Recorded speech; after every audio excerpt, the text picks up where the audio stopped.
அன்புக்குரியவர்களே, ஆண்டவர் இயேசு கிறிஸ்துவின் யூபிலி ஆண்டுக்கு ஆயத்தமாக இறை வேண்டல் 100 என்னும் தொடரில் இன்று இறை அச்சத்துடன் கண்ணீர் சிந்தி மன்றாடுங்கள் என ஒரு வித்தியாசமான செய்தியை உங்களோடு பகிர்ந்து கொள்ள விரும்புகிறேன். நாம் சில நேரங்களில் நம் வாழ்வின் நெருக்கடியான தருணங்களில் நாம் கண்ணீர் சிந்தி மன்றாட வேண்டும். இறை அச்சத்தோடு நாம் மன்றாட வேண்டும். அப்பொழுது இறைவன் அந்த மன்றாட்டுக்கு செவி சாய்க்கிறார். இதை நான் விவிலியத்தின் பல இடங்களில் பார்க்கிறோம். மிகச்சிறந்த எடுத்துக்காட்டாக இயேசுவையே எபிரேயர் திருமுடல் முன்வைக்கின்றது. இயேசு அழுதார் என்று விவிலியத்தில் 3 இடங்களில் பதிவு செய்யப்பட்டிருக்கிறது. லாசர் இருந்தபோது அழுதார், எருசலேம் நகரை பார்த்து அழுதார். ஆனால் எபிரேயர் திருமுடலில் ஒரு வித்தியாசமான ஒரு செய்தி. எபிரேயர் திருமுடல் 5ஆம் அதிகாரம் 7வது இறைமொழியில் நாம் வாசிக்கின்றோம்.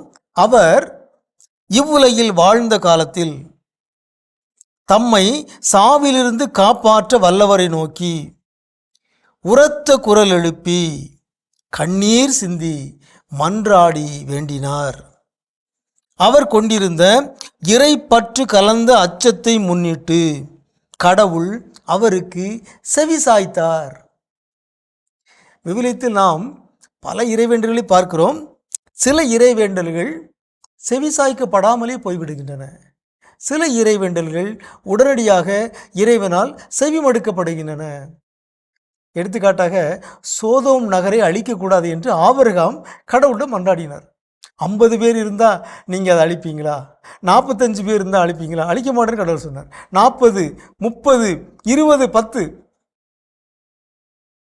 ஆனால் கடைசியில் அந்த சோதோம் நகரம் அழிக்கப்பட்டது. ஆபிரகாம் பரிந்து மன்றாடினால் கூட அவரது மன்றாட்டு கேட்கப்படவில்லை. காரணம், அந்த ஊரில் 10 நேர்மையாளர்கள் கூட இல்லை. எனவே சோதோம் பெருநகரம் அழிக்கப்பட்டது. ஆகவே சில நேரங்களில் மன்றாட்டு கேட்கப்படுவதில்லை, சில நேரங்களில் உடனடியாக கேட்கப்படுகிறது. ஆகவே இயேசுவுடைய கண்ணீர் சிந்தி அவர் மன்றாடினார். இறைப்பற்று கலந்த அச்சத்தை முன்னிட்டு கடவுள் அவருக்கு செவி சாய்த்தார். ஆகவே அதற்கான விளக்கத்தையும் எபிரேயர் திருமுடல் தருகிறது. அவர் கண்ணீர் சிந்தி மன்றாடியதால் மட்டுமல்ல, இறைப்பற்று கலந்த அச்சம். இறைப்பற்று என்றால் பக்தி, அச்சம் என்றால் ரெவரன்ஸ், மரியாதை. ஆகவே இயேசுவுடைய இறைப்பற்று கலந்த அச்சத்தை முன்னிட்டு கடவுள் அவருக்கு செவி சாய்த்தார்.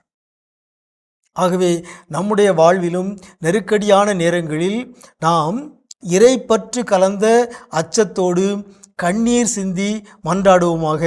அப்பொழுது கடவுள் நமக்கு செவி சாய்ப்பார்.